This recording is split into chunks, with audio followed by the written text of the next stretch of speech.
If you run a car detailing business and you're not being found on Google, well, you might as well be invisible and you're leaving a lot of money on the table. But it doesn't need to be that way.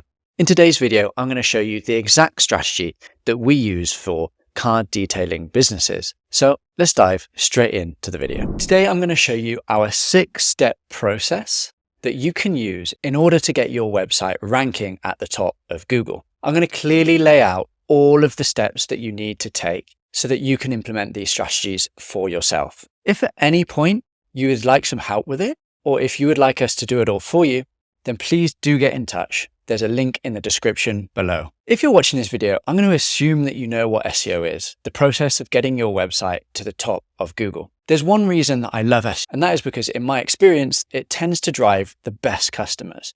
If you think about it, the customer that is searching for your service or product is going to be the best type of customer because they're going to stick around longer, they're going to convert better on your website, and because they've already decided that they need your service. So without further ado, let's dive into this 6-step process. Step number 1 of any good SEO strategy is keyword research. This is the process of understanding what do people actually search on Google in order to find your type of business. Doing solid keyword research will help us position our website for the right terms. After all, there's no point in building a website and having a strategy around a keyword that nobody searches. I mean, what is the point?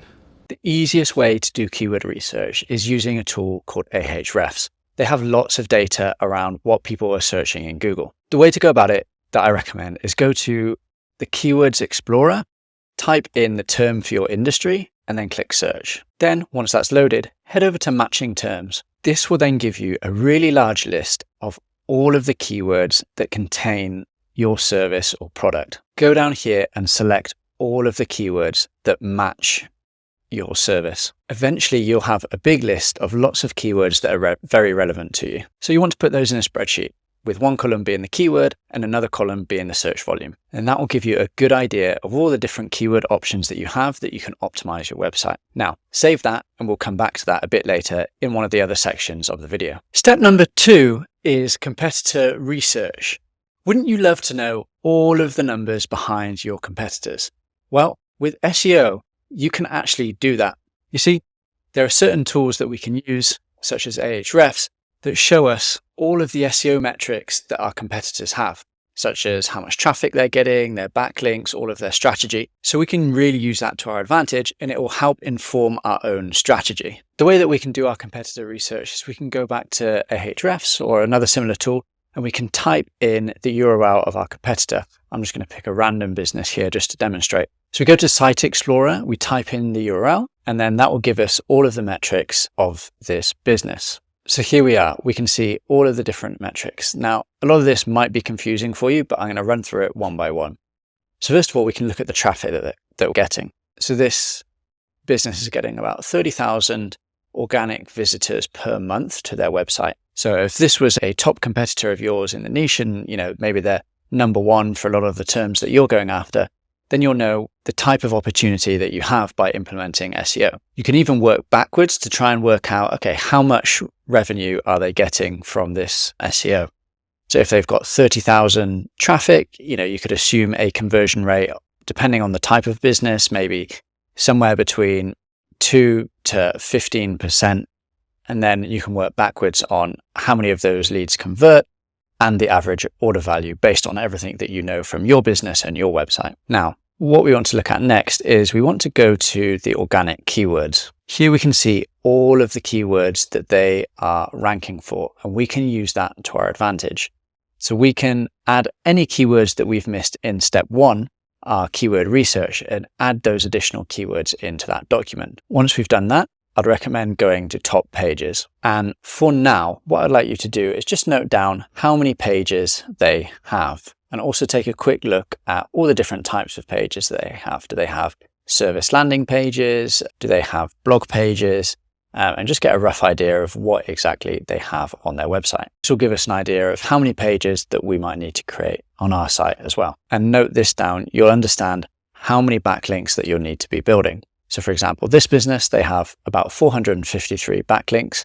Now, I know that seems like a lot, but not all of those backlinks will actually be good. And in the backlink section of this video, I'll go into exactly how we can audit that and understand how many backlinks we need to build to our website. But for now, we just want to understand how many referring domains do they have going to their website. Finally, the last thing that you want to do if you're running a local business is type in your main keyword and then go down and look at this section. This is what we call the map pack or the local search results.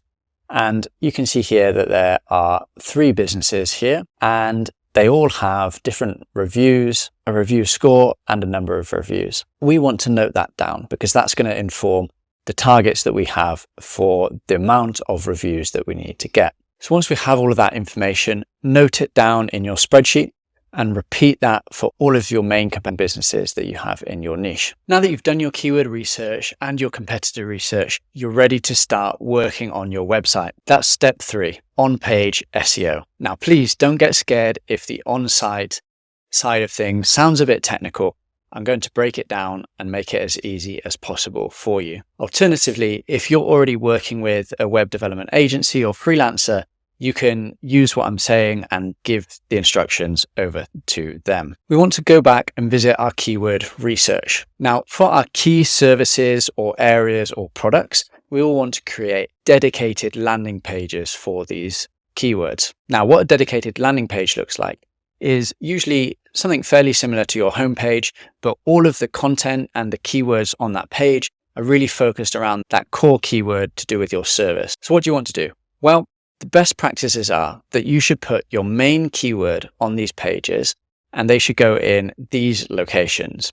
The first is it should be in the main title of your page. The second is it should be in the main heading of the page. Third, it should be within the first 100 words of the content on your page. It should also be in the URL. And then finally, you want to include it roughly 1 to 2 times every 200 words that you keep writing.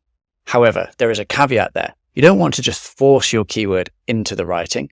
You want to make it sound natural and only include it where it makes sense. Now, a lot of this can actually be simplified by using what we call correlation tools. So correlation tools look at the results for your keyword that are on page 1. They'll do a lot of calculating and magic in the background, and then they'll tell you exactly how many times that you should include your keyword, where you should include it, all of the other similar keywords that you should include within your writing. And then it gives you a score that you can use to evaluate your writing. So some of these tools are Surf for SEO, and I like to use it just to make this process really easy. Finally, the last thing I'd like you to do on your on-page is include an FAQ section. So you can get FAQs by, number 1, thinking about what are the common things that your customers ask you when they inquire about this service. And then number 2, if you go to Google, search in your main keyword, then scroll down to the people always ask section. So you'll often see that there are extra questions that Google puts within the search results. Include those questions and the answers to those on your page. Now, we want to repeat this and create dedicated landing pages for all of the main services, areas, and products that we provide. And once that's done, we can move on to the next step. Step number 4 is essential if you want to get found as a local business. We're going to talk all about how to get found in the local map pack here. The first thing you want to do is sign up for your Google My Business profile. Very simple, just follow the online instructions and make sure that your profile is completely filled out. Don't skip anything. Make sure that you have your categories, opening hours, proper descriptions. Make sure that it is 100%. Then also go ahead and add some photos to your profile. Not only will this help with your ranking, but it'll also help customers see your business, understand it, and be more likely to call or click on your website. Once that's done, the next stage is to start getting reviews. In our competitor research, we found how many reviews that we'd want to be getting. So for example, if this was our business that we were trying to rank for, we would understand that we need to get somewhere between 60 and 160 reviews. Now that might seem a lot, but over time, you'll be able to reach those levels. There are 2 main strategies that I recommend when it comes to getting reviews. The first is to go back to all of your happy and loyal customers and send them a personalized message asking if they would be happy to leave you a review and that it would be really helpful if they were able to do so. Most times, if you've done a good service and that your customers are happy, then they'll want to help you. The second is, for going forward, I always like to incentivize employees to get reviews. You can offer them a cash bonus, a gift card, or a special reward. You could even have a ranking table of all your employees on who's managed to get the most reviews from their customers. And this will just remind them that they need to keep asking their customers whenever they speak to them to leave a Google review on your profile. It helps to turn it into a bit of a game. It helps create the right incentives. And of course, they'll also want to give an even better service so that they can get the good reviews. And that's it. That's quite a simple process to get your business ranking up here in the top of the map pack. On to step number 5. If you've made it this far, you're doing a great job and you'll be rewarded for all of your efforts by Google. Step number 5 is creating blog content. So why is this important? Surely we've already created landing pages for our main keywords. Why would we need to go after blog and informational content? Well, informational content can be really useful. There are 2 main benefits. The first is it helps Google understand your website, what it's about, and your expertise on the subject. The second is it can also be used to attract customers. Let me explain. Not every customer is searching on Google for a solution. Often they're trying to find out more information about problems that they're having. From a marketing perspective, we say that they are higher up the buying funnel. So if we're able to get potential customers on our website before they realize they need the solution that we provide, we can either capture their details during that point, help them understand that they might need our solution, or if we're getting really clever, eventually we can start using things like meta ads to retarget them on Facebook and using our meta pixel. So how many articles should we be writing? What should we write about? Well, the first thing is we want to understand how many articles our competitors have written. So go back to your competitor research notes from step 2, look at how many pages they have and how many of those pages are informational blog articles. We'll want to write about the same amount, but let's try and go a little bit further and write even more, maybe say 10 to 20% more. In terms of what we should write about, well, we can write about exactly what our competitors have been writing about, but you can also revisit step 1 to understand what informational keywords there were in your niche. When you're doing this, remember, if you can, use a correlational tool like Surfer SEO, and if not, then just remember the best practices of a keyword in the title of your page, a keyword in the main heading, in the first 100 words, in the URL, and 1 to 2 times for every 200 words that you write. Now, it can seem very overwhelming if you have to write lots and lots of blog articles. What I'd recommend is breaking this down into a monthly target. So instead of having to write, say, 20 articles in month 1, what you can do is split that over 6 months and maybe write 3 to 4 articles per month. That'll help it be a lot more manageable. But if we do have the option, I always prefer to batch create all the content up front. That's because the sooner we get that on the website, the sooner that Google is going to discover those articles and going to start sending us traffic. Another option might be to work with a freelance writer or a content creation agency. Now, we've done a lot of foundational work here, but step number 6 is what is really going to drive the increase in rankings for our website. These are backlinks, and you can think about them as the fuel to our fire. Backlinks are links coming from other websites to our website, and there are many different types, and I'm going to explain exactly how many you need to build, what type, and how to do it. Now, there are many types of backlink, but I've tried to simplify it with something that I came up with called the link building pyramid. So you can see here my post on LinkedIn. If you look at the bottom, that is our starting point. That is something called foundational links. These are the type of links that any normal business should expect to have.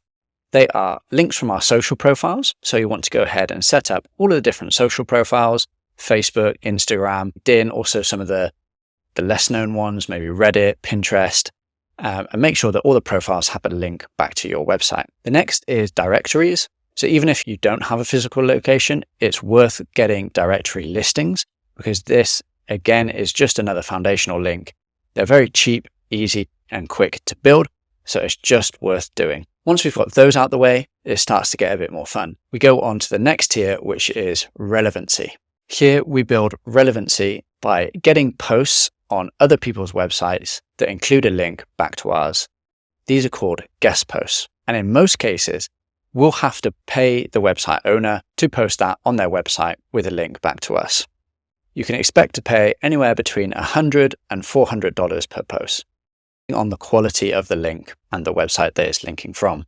The good thing about this is that we can usually control the topic that we have. So we'll want to make sure that the topic of the post is really relevant to what we're providing as a business. The second strategy that we can use here is something called link insertions. This is where we go to an existing post on somebody's website and we try and get a link within that post. Again, we usually have to pay for them to insert that link. Finally, in the top tier, this is what I call the authority tier. And this is where things truly do get really exciting. These types of links are the best links from major media websites, and we achieve this by doing PR activities. These are digital PR and journalist requests. Journalist requests are when a journalist posts something, say for example on X, where they're looking for a source or some sort of insight to add to one of their stories. If we respond to those and we add valuable insights that they can use, then they will quote us in the story, and oftentimes they'll include a link back to our website. This is a really great way to build some top quality links. But the thing about journalist requests are there are only a certain amount of them available. So if we're really looking to grow our link profile and scale up our link building efforts, then digital PR is really the strategy that we want to be following. Digital PR is where we're sending out interesting insights, data, or advice to journalists that they can use as the basis of an article. Now, the reason that this works is because journalists have very high targets in terms of what they need to write. Maybe they've got to write like 8 articles per day. So if we can send them something that is interesting and useful that they can turn into an article, well, they're going to be grateful for that. And as a return, they'll credit us as the source and include a link at the same time. And that is how we get featured on major media websites such as Forbes, USA Today, and the New York Post. Now, this is our bread and butter as a company. We do link building, and specifically we do digital PR link building. So I just want to show you an example of a campaign that brings this strategy to life. So there was a client with us, they ordered 10 links. We delivered 24 because their campaign went. And they got links from some of the UK's media websites. The Mirror, which is DR90, The Sun, another DR90, Express, Wales Online, Daily Star, Daily Record. So these are all really massive links that they were getting here. So what did we do to do that? Well, they were a plumbing retailer, and we came up with a campaign that used their spokesperson and gave advice on how to avoid mold within your bathroom. So we came up with this because we'd researched all the types of topics that journalists write about, and we noticed that the year prior, this was a talked about topic. So we were able to put our own spin on it, add in a really relevant expert, and send it out to journalists, and they loved it. Now, the number one question I get from customers is, how many links do I need to build? Well, what we can do is go back to our competitor research and we can look at how many links our top competitors have. We'll want to use that as a benchmark for us to achieve and then beat. So if we go back to the example website we looked at earlier, we can see they have 40 links, which might seem like a lot of links, but it's actually quite achievable. Once we break it down, we can see what types of links they have. I would go ahead and estimate that there are a lot of links in here that are just not that relevant. You can see that there are all sorts of random websites that have just scraped the web and they've just got a link back from this very spammy website. So we can usually imagine that anywhere between 25 and 30% of those links are not so great. So let's say that they've got 300 links that we need to get. Well, a lot of those will be foundational links, such as social media profiles and links from directories. So say that makes up another 100, then the rest will likely be, then we can eliminate anything that's under DR30, because really those types of websites, they don't drive a lot of power. So you can see that brings that down to 170 links. So again, if we take out all the spammy ones from that, maybe there's about 100 links that we might need to build for this website. We can go ahead and do an analysis to see, okay, what sort of DR ranges do they have? How many links do we need to build with each DR range? And then work back from there, how many guest posts and link insertions we might need to get, and how many links from the press we might need to get. So if that does seem a bit confusing, any potential client that we take on, we do a free audit. So just get in touch with our team and we are more than happy to do an audit, come up with a link building plan for free, no obligation. You don't have to use us. You understand the types of links that you need to build, how many you need to build, and if you were to follow a link building plan with us, how much that would actually cost. So there you have it, all 6 steps of the SEO process. It's worth noting that SEO can be a long-term process.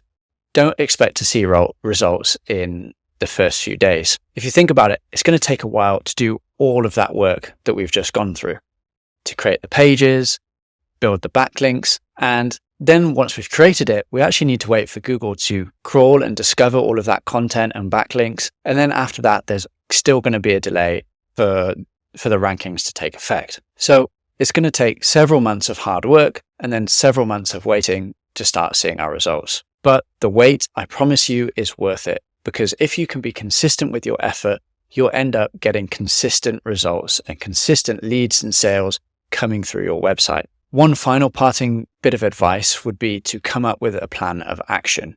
You don't have to do it all in week 1. You can break it down into much more manageable chunks. For example, each month, how many articles are you going to write? How many links are you going to build? How many reviews are you going to try and get on your Google My Business profile? Doing that will make it easier for you to hit your SEO goals, and it will make the workload much more manageable. So there you have it, everything you need. If at any point you want some experts to handle it for you, just get in touch with me and my team, and we're more than happy to do it. Just click the link in the description. Thanks for listening.